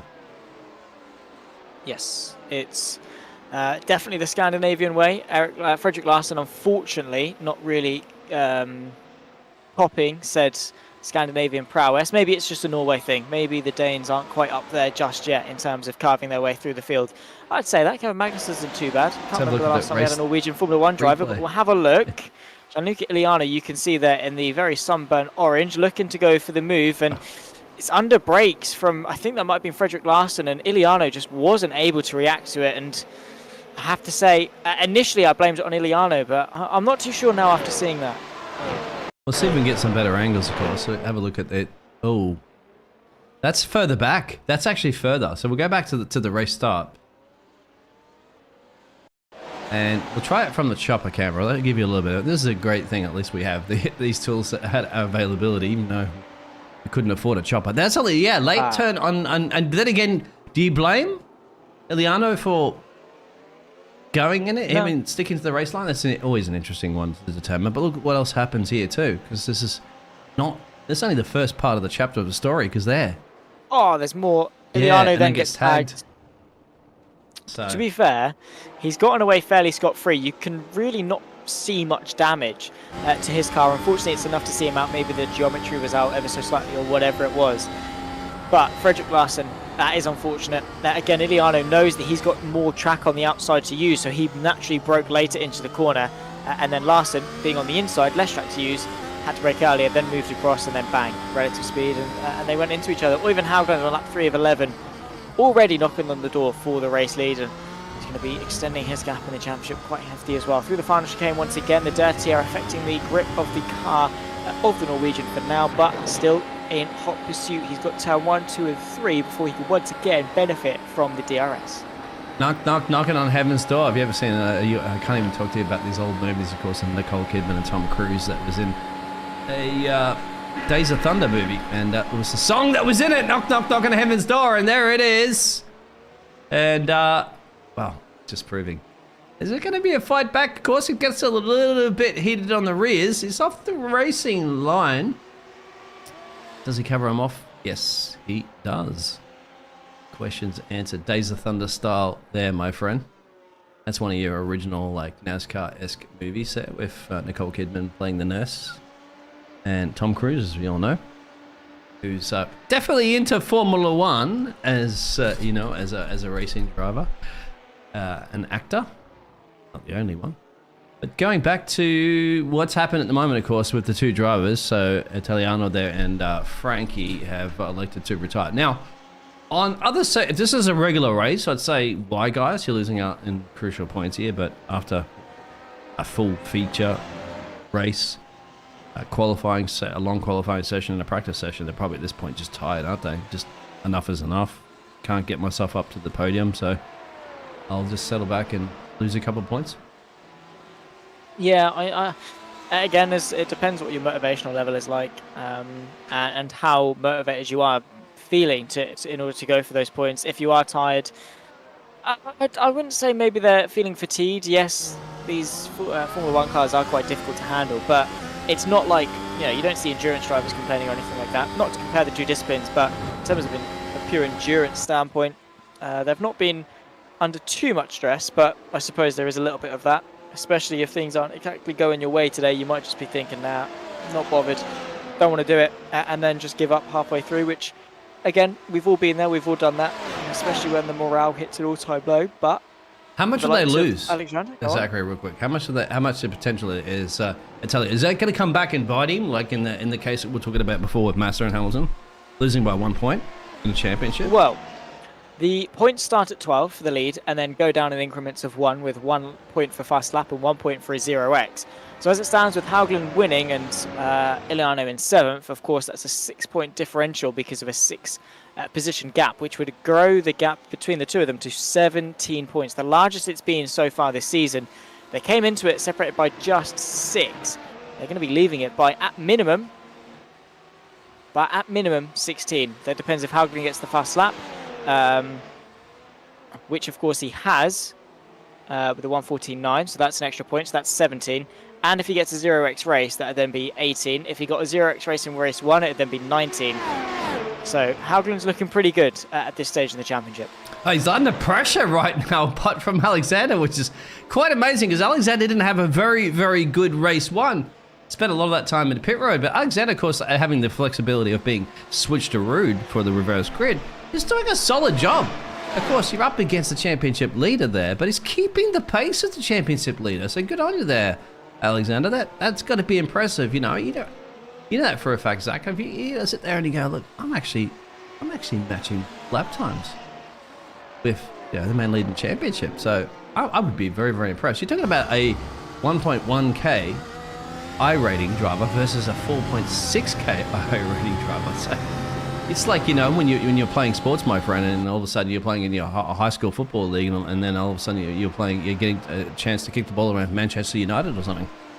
You got to be feeling good. Oh yeah, his confidence is definitely going to be up there. Of course, the DRS helping to keep him in touch. Maybe Haugland not pushing as much. Not to take anything away from Alexander Schane. He's doing a brilliant job fighting for what could be a lead if Haugland makes a mistake, albeit very unlikely that the Norwegian is going to, because of how quick he truly is. That gap has now grown above a second, which, of course, puts Schane out of DRS range and, well, now maybe out of contention for the lead, dispersing the battles up and down. So we've got another 4-lap dash to the end, where Haugland could very easily seal yet another victory. Unless, of course, that Zachary starts throwing out those commentating curses and then makes him spin. I've used mine up here this evening, mate. Everybody else switched to. Then again, our odds of that happening are decreased significantly because we do have limited drivers on the grid at the moment. But as you explained, a lot of things going on in people's lives at the moment. So, okay. And they will turn up and race, I guarantee you, if their paychecks $1 million plus to turn up and race. But unfortunately, the world of virtual esports racing, unless you're in basically the top 50 in the world, it's not going to pay your bills. It's not going to pay your rent. It's not going to, buy you a nice dinner there, or take your girlfriend or boyfriend out for a nice dinner or a travel or a vacation. No, it's just the way the cookie crumbles in this world. 8 of 11. And, Derek Miller, I think, was very quick back here. I mean, not too much to show from Derek, because he's just chilling by himself here. Number 56 machine. 2 positions gained on top of that one, but there it is. The Norwegian mastermind himself, the 82 machine, cruising on by. You said he's the sprint specialist, isn't he? Well, he's the specialist, full stop. Oyvind Haugland, very, very quick driver. But yeah, last week at Spa, I mean, the feature race, he still did a good job. I think he managed to get himself onto the podium, but it wasn't without a hard fight. And then in the sprint, he just ran away with things. And his overtaking prowess is one definitely to be marvelled at. The Norwegian very, very quick. And leading the way in the championship, lap 9 of 11, just 3 to go, 9, 10 and 11. Of course, it's the biggest thing for me to wrap my head around when it comes to maths, is the fact that we still have to complete the lap that we're on. Through turn 3, the long right hand is slightly uphill as well, as Oyvind Haugland dominates this race. However, no longer in command of the fastest lap. Derek Miller were 1:14.475. Oyvind Haugland, how interested is he going to be to get that fastest lap back? Is he going to be of the mindset of Max Verstappen, or is he going to cruise to the end? No, he's going to want it. Because once again, you got to think about this. Coming back at a championship, let's say, for example, that, I mean, hopefully, please don't say it's ever going to happen, but say his force feedback does happen to hurt his wrist or something like that, and he can't actually race for a week or so, has to take a drop week, and can lose a bunch of crucial positions at points, and then all of a sudden, you go, well, this extra point that I can get for a fastest lap might have been all the difference. So I'm absolutely sure he would have to go for it. And I don't mean to be throwing that one as in something was to happen to the driver, because we don't want anything to happen to anybody, really. But you always got to think of the possibilities of what happens. There's always a rainy day sometimes, isn't there, unfortunately, in the world? Yes, there's always something to go wrong, especially in this industry. Motor racing is very unforgiving. And can very quickly chew you up, spit you out, and not really care again. It's why we both love it and why we hate it, because it just depends which side we're on, the receiving end or the getting the advantage end of it, I suppose. There's no elegant way to put that, but yeah, whichever side of the coin you're on, it depends whether or not you love or hate motorsport on that particular day. As it stands, Haugland going to be loving it. And no, it's not the commentator's curse. It's bad luck or it's bad driving. I've always said it, and I'll say it again. I am not responsible for the skill issues of the drivers out on track. If they make a mistake, that's on them. That's not on me. If they want to blame me, they can. I don't care. But anyway, We won't digress too much. I need we to won't do this. digress too much. I need to do a disclaimer at the end of an advert. It's like, and JPB is not responsible for the I can't do it as quick as what I need to do it, but JPB is not responsible for Zachary's. Sorry, I'm just getting in giggle a little bit because we're having some fun, and why not? I get a chance to work with Zachary here. Of course, he's going to be pushing James and I around in a retirement home, and 10 or 20 years from now, there he's going, yep, remember me?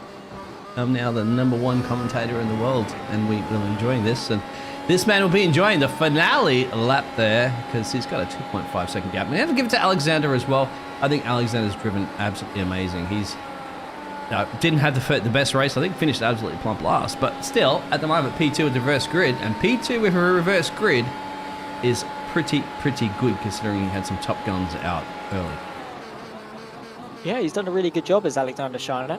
Have to give it to him. He's driven phenomenally, and well, to finish only 2.5 seconds off the championship leader, definitely an achievement in of itself, and he's going to be surely very happy with what I think could be one of his first podiums of the season.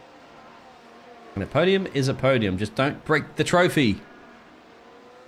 I wonder if they're going to go 3 for 3 for that one, my friend, this weekend in the Netherlands. Well, also had some great Norwegian.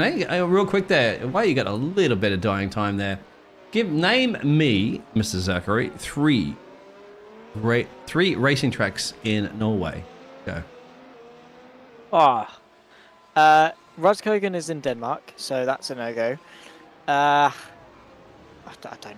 don't know. However, Haugland, it's not necessarily his home track, but he's dominated here at Magny-Cours. He's taken 2 in 2, and the win once again in the sprint race. 11 laps has been commanded by the Norwegian Øyvind Haugland across the line by Alex Sharner and Troy Banks to the podium. Then comes Frank Beezer, Derek Miller, and Frederick Larsen, the 6th that made it to the end. Then comes Gianluca Iliano Francica as well, to round off the 8-car field that we had here for the iFormula League's W13 series. Yeah, I can't name any Norwegian tracks. I don't know. I don't know, actually. That's what's the case. But look at that celebration, of course. And yeah, both the drivers have, they're doing it literally as you do in the real world. You sit there, you're waving to your buddy, you're waving to your other drivers there and saying, GG's. Absolutely fantastic. So let's go over and look at the official final results. Well, semi-official final results. But this one, I guess, I don't think there was many issues, maybe apart from the race start there that would go on the stewards. But Zachary, there it is. Oh, I need to get you the Heat 2 results, my friend. Otherwise, that would help. Might help. Thank you very much. Thank you. Do appreciate it. Øyvind Haugland taking the victory in the what is dubbed as the feature. It's not. It's the sprint. Alexander Sharner, Troy Banks, the podium. Beezer and Miller, the top 5, with Frederick Larsen, the last of those that made it to the end of the race. Gianluca Iliano, Frankie Francica out of the race, a lap in.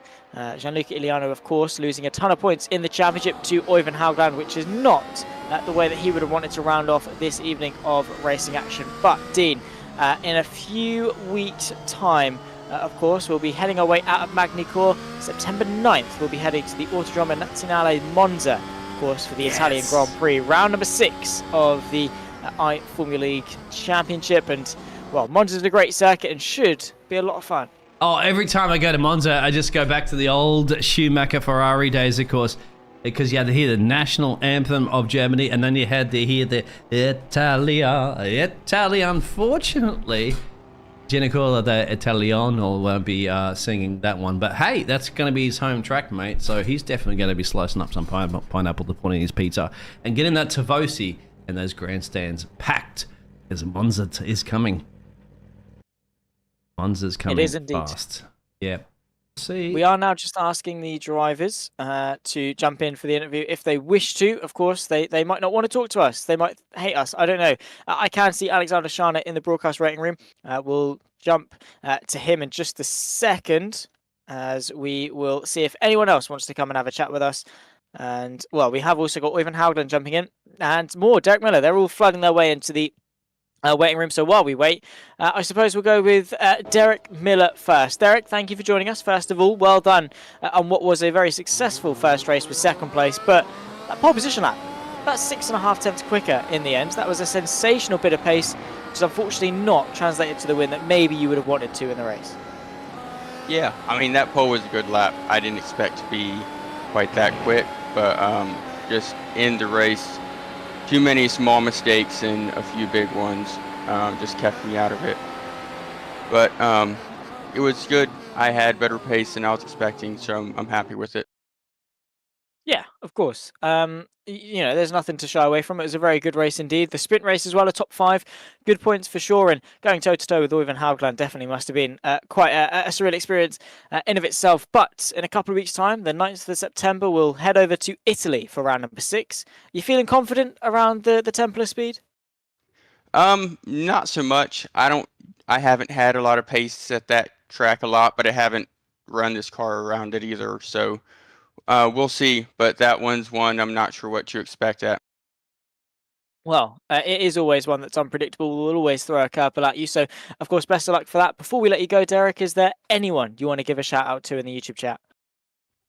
Yeah, I mean, for all you guys putting this on, and my wife for letting me do this.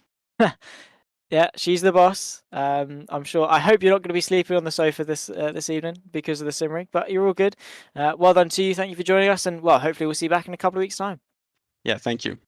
Thank you very much, Derek Miller, the number 56 driver. Next up, we'll have a quick chat. I suppose we can bring him in. We'll do him the pleasure. Alexander Shana, welcome in, good sir. I think it has been a quite successful day for you. Of course, race 1 not so much, but race 2 you held Haugland off for at least a little bit. You stuck with him for a little bit more as well, and you rounded off the day in second. Yeah, it was a tough sprint race for sure to try and keep up with Oyvind. He is just head and heels faster than anybody I've ever raced against. So just to be able to keep within a couple seconds of him by the end of the 11 lap sprint was crazy. Yeah, you did a great job, and that goes without saying. A couple of weeks' time, we'll go to Monza. The Templar Speed, does it tickle your fancy? Are you feeling confident, happy? Maybe you could go for another podium? I think in the sprint maybe the feature Monza is always a turn 1 nightmare, just because it's such a heavy braking zone, and you have such a long run down from the starting grid. So normally lap 1, T1, we're going to have some incidents. So surviving that will be the big thing for the feature.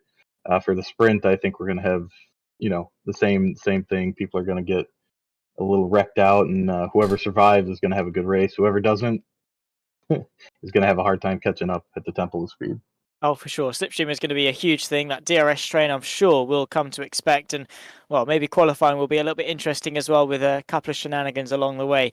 Thank you for joining us, Alex, of course. Best of luck for the rest of the season. Before we let you go, is there anyone you want to give a shout out to in the YouTube chat? I always got to give a shout out to the sponsors, Paladin Haptics. We have Buck Kicker, does great prizes for us. You guys in the booth, thank you very much for, putting on such a great show week in and week out. Even when we don't have the largest grid here. And I always have to give a shout out to my wife because she allows me to do this on Saturdays, and I love her for that. So you know what? You're the same. Derek Miller said the exact same thing about his wife, letting him do that. She is the boss, and she lets you have your fun with your toys on Saturday evening. So again, very much thank you for joining us, and well, hopefully we'll see you back in a couple of weeks' time, Alex. Yep, we'll see you. I can't wait one day until Zachary ends up getting hitched and has a wife as well too. Because is she going to give you permission to go broadcasting there, Zachary? Well, she is. My current girlfriend anyway. She's very supportive of it. Okay, she likes it because it means I can buy her nice things. So I suppose there's pros and cons to it. However, right now we've dragged Oyvind Haugland in probably at the most random of times while we're rambling on about wives and permission. Oyvind Haugland though. Well, I don't think he's too bothered about that. He's just taken 2 wins of the day and extending his gap in the championship. Oyvind, you must be a very happy man. I'm also happy that I have a girlfriend that's really supportive. Because if not, I've been so much trouble spending a Saturday evening in Oslo doing racing. So yeah, I'm very happy today. I can That imagine. ended really well. It did. Again, goes without saying. You were very, very quick. Quite consistent in the first race, quite consistent in the second race as well. And I'm sure your girlfriend is going to be very supportive of you extending the gap in the championship as well. Oyvind, a couple of weeks' time, we'll go to Monza. The Templar Speed, well, again, it's nowhere near home, but should be a lot of fun. I like it. It's not as fun as Red Bull Ring, But I think there's going to be some crazy racing, and it's hard to overtake there as well. So I think it's going to be so much fun. It's all about staying in control of the tires. I think it's like similar to like every iRacing track. It's all about saving the tires. They're going to be fast in the end. So yeah, my goal is always to stay consistent. Oivind, well, you have been Mr. Consistent, of course, leading the championship as well, too. But I asked this one to Mr. Zachary, who does a lot of broadcasting over and over again. This is a little side thing. So I asked him about, name me 3 Norwegian tracks. He couldn't do it, my friend. Could you name me 3 Norwegian tracks? You got one track that's actually located in Hell. That's Lunkebanen. It's a quite famous place because Metallica went there to play a concert in the middle of nowhere in Norway. I remember that. I remember seeing it. Yeah, okay. Yeah, so there's a track there. There's one on this game, actually, called Rudskogen.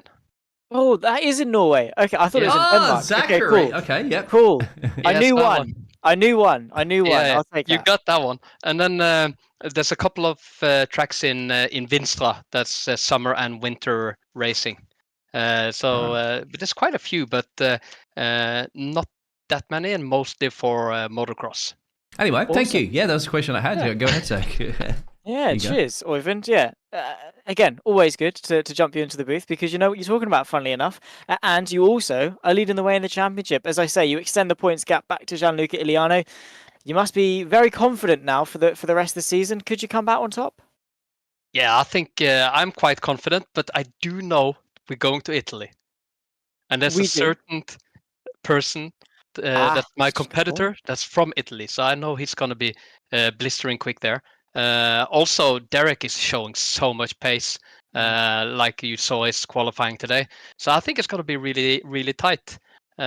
Also, Alexander is really like his pace is going.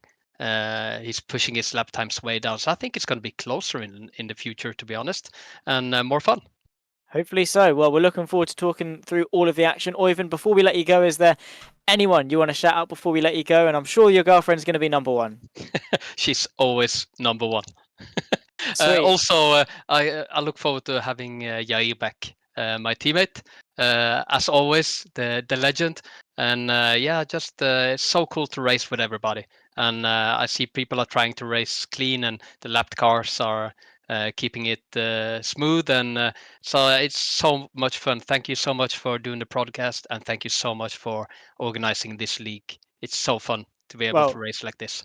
It's not us. I think Alexander has a little bit of a say in that. We definitely don't. We just come here and talk waffle about the stuff you guys do out on track. Oivind, thank you very much for joining us. Hopefully we'll see you back in a couple of weeks' time. Thank you very much. See you soon. See you soon. Oivind Haugland then, double race winner and extending his gap in the championship. Dean Biggles, it's been a very successful day here in France. It has, and been very, very a pleasure to be alongside one of the future nominees and one of the best broadcasters casters on the planet. Commentator, that's the word, on the planet there with yourself there, Zaki. So, calling you Zaki now. I've got nicknames anyway. France is over, my friends. So we're moving on to Italiano for the next one. And everybody, I hope you enjoyed yourself. Ria Rikun as well too. Thank you very much for all your insider information there, keeping us busy when the racing action has a little bit of a moment of a pause. But certainly it always heats up, and it will definitely heat up in Italy. So that will be it from us. I'll leave you for the final words there. Of course, our sponsors there too, Zach, you want to mention, and then roll the tape out. Yeah, of course, we have got the likes of those that were mentioned by Alexander. We've got the iFormula League, of course, Extreme Scoring and Butt Kicker, all bringing you the action here today. Us at the James Parfitt Broadcasting commentary booth as well. It's been myself, Zach Sweeney, Dean Biggles alongside me to talk you through the iFormula W13 series, round number 5 here in Magny-Cours. In a couple of weeks' time, we'll say buongiorno to Italy. But in the meantime, it's au revoir to France. We'll catch you next time. In the meantime, take care, and we'll see you soon. Bye-bye.